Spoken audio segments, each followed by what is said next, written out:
মায়াপুর আমাদের প্রত্যেকের কাছেই এই জায়গাটির বিশেষত্ব অপরিসীম।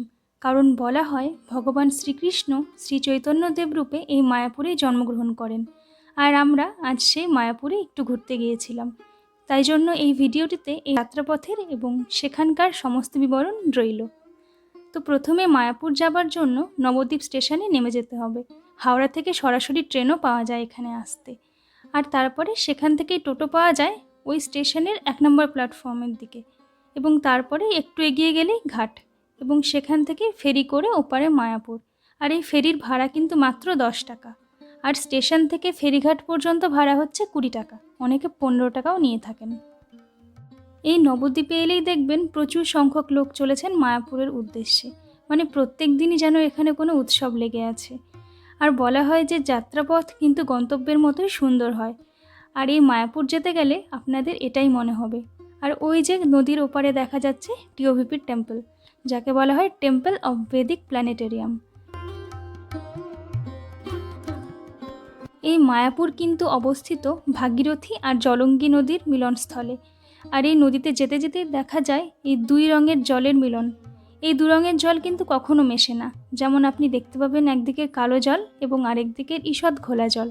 এটা দেখতেও ভীষণ সুন্দর লাগে। আর এই যে আমরা পৌঁছে গেছি মায়াপুরের ঘাটে।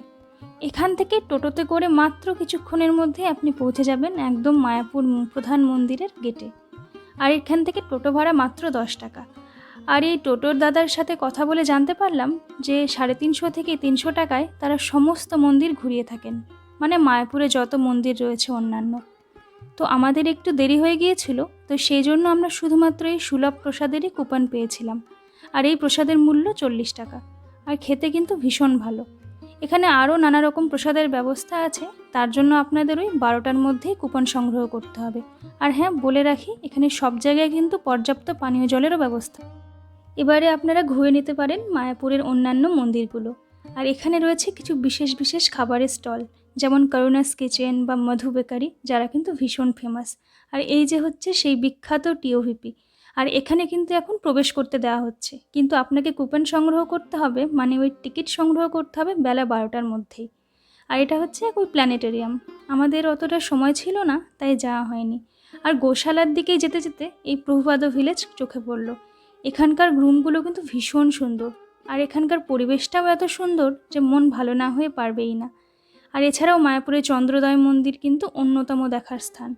কিন্তু মন্দিরগুলি মোটামুটি ওই দুপুর 1টার মধ্যেই বন্ধ হয়ে যায়, আর আবার খোলা হয় বিকেল 4টের সময়। তো সেই সময়টা আপনারা আশেপাশে ঘুরে দেখতে পারেন। আর হ্যাঁ, এই মায়াপুরের ক্যাম্পাস কিন্তু অনেক বড়। তো সেই জন্য যাদের একটু হাঁটা চলায় অসুবিধে রয়েছে, তারা কিন্তু এখানে টোটো বা এরকম গরুর গাড়ি সব পাবেন। তাই সে বিষয়ে কোনো চিন্তা নেই। আর গোশালায় গিয়ে গোমাতাদের সেবা করতে চাইলে তারও ব্যবস্থা রয়েছে। এবং মায়াপুরে কিন্তু অনেক ভালো ভালো স্টল রয়েছে, যেখান থেকে আপনি পছন্দ মতো কিছু কিনতে পারেন। তবে আমি বলবো মায়াপুর থেকে অবশ্যই যদি ইচ্ছে থাকে কিনতে পারেন গোশালার ঘি, যেটা ভীষণ ভালো। এছাড়াও যারা তুলসীর মালা ধারণ করেন, তারা এখানে খুব সুন্দর তুলসী বা ইত্যাদির মালা পেয়ে যাবেন। আর এছাড়াও এখানে পাওয়া যায় একদম পিওর চন্দন। আমি কিনেছিলাম, আর এটা কিন্তু গভর্নমেন্ট সার্টিফাইড। তবে হ্যাঁ, মায়াপুরের কিছু বিধিনিষেধ রয়েছে, যেমন যথাসম্ভব শালীন পোশাক পরে যাওয়াই বাঞ্ছনীয়, এবং কোনো রকম আমিষ খাবার দাবার নিয়ে এখানে প্রবেশ করা যায় না। আর হ্যাঁ, মায়াপুরে কিন্তু ফ্রিতে অন্নদানের ব্যবস্থাও রয়েছে, মানে যেখানে আপনি একদম বিনামূল্যেই প্রসাদ গ্রহণ করতে পারেন। আর এছাড়াও বিকেলের দিকে সবসময় ওখানে ফ্রিতে খিচুড়ি প্রসাদের ব্যবস্থা রয়েছে।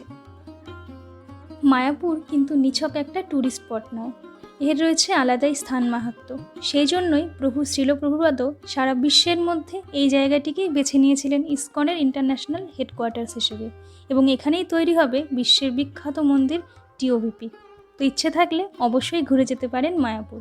আর ফেরার জন্য সেম রুটে আপনি যে কোনো লোকাল ধরে হাওড়া, শিয়ালদা যে কোনো জায়গাতেই পৌঁছে যেতে পারেন। আর যদি আমার এই ভিডিওটা ভালো লেগে থাকে, প্লিজ আমার চ্যানেলটা সাবস্ক্রাইব করে দেবেন। এবং যদি আপনাদের এই বিষয়ে অন্য কোনো জিজ্ঞাসা থাকে, আমাকে অবশ্যই জানাবেন।